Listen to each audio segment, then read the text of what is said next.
Bien, on passe maintenant à la série d'exercices pour préparer l'évaluation de la semaine prochaine. Donc les exercices, je vous les ai donnés sous forme de fiches en format PDF en pièces jointes dans Pronote au cours d'aujourd'hui. Si vous voulez, vous pouvez imprimer la fiche et coller les énoncés des exercices au fur et à mesure sur votre cahier. Alors je vous rappelle le principe, on regarde ensemble l'énoncé d'exercice, vous mettez la vidéo en pause et ensuite vous regardez la correction après avoir cherché.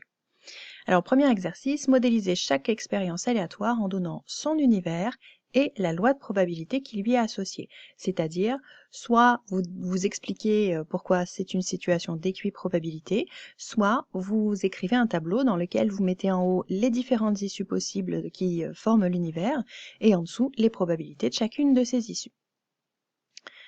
Je vous laisse chercher l'exercice, puis ensuite regarder la correction. Alors, première question, on lance un dé équilibré dont les faces sont numérotées de 1 à 6 et on observe le numéro obtenu. Donc, le mot magique ici qui fait tout fonctionner, c'est le mot équilibré, parce que si le dé est équilibré, ça veut dire qu'on est en situation d'équiprobabilité. Puisqu'on observe le numéro obtenu sur le dé, ça veut dire que l'univers est constitué des signes nombres entiers 1, 2, 3, 4, 5, 6. Attention aux notations, je vous rappelle qu'on n'a pas le choix, c'est oméga égale, et puis les différentes issues séparées par des points-virgules et entre accolades. La loi de probabilité, c'est l'équiprobabilité car le dé est équilibré.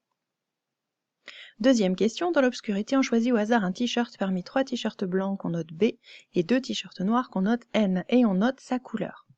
Donc puisqu'on note la couleur, ça veut dire que l'univers associé à cette expérience, c'est B pour blanc et N pour noir. On n'a que 2 issues.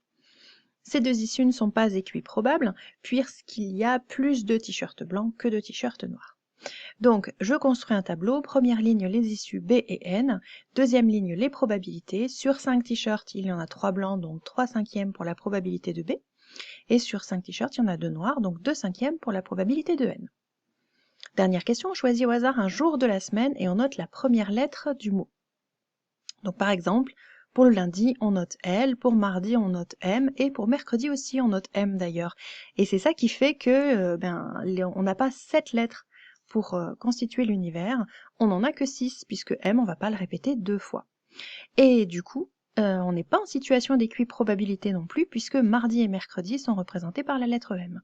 Donc j'ai construit un tableau, les issues et les probabilités, a priori toutes 1/7, sauf le M qui apparaît 2 fois, donc 2/7. On passe à l'exercice 2, un exercice un petit peu calculatoire pour manipuler les formules de probabilité.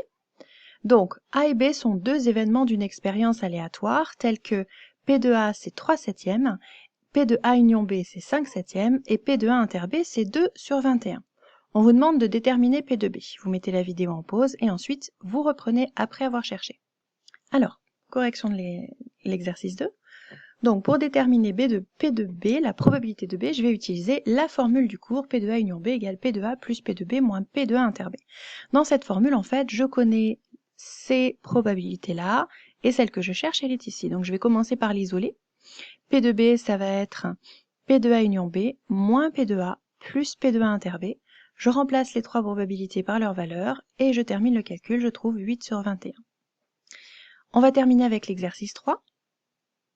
Dans une population d'oiseaux, la probabilité qu'un individu possède un caractère génétique A est de 0,8 et celle qu'il possède un caractère génétique B est 0,6.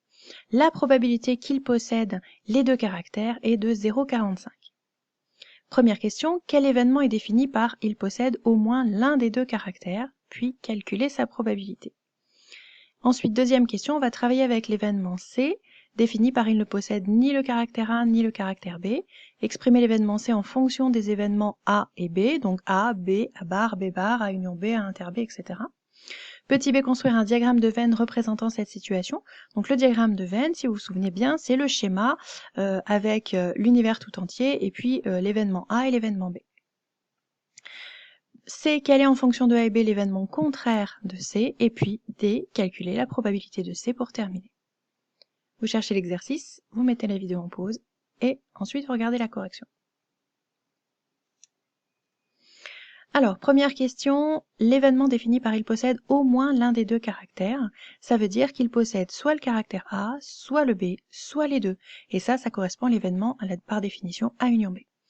Donc ensuite, j'applique encore une fois la formule P de A union B égale P de A plus P de B moins P de A inter B. On connaît P de A qui est 0,8, P de B qui est 0,6 et P de A inter B qui est 0,45. Ce sont les trois probabilités qui étaient données dans l'énoncé. Donc P de A union B, on termine le calcul et on trouve 0,95.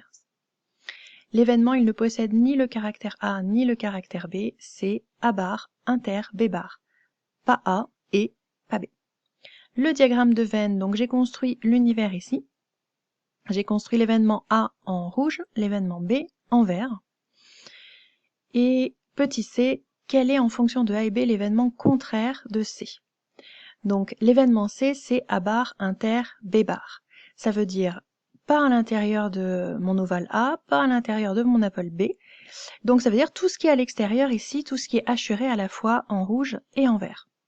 Ça c'est l'événement C. Et du coup, son événement contraire, C bar, ça va être tout le reste, c'est-à-dire ce qui se trouve à l'intérieur, qui est colorié soit en rouge, soit en vert.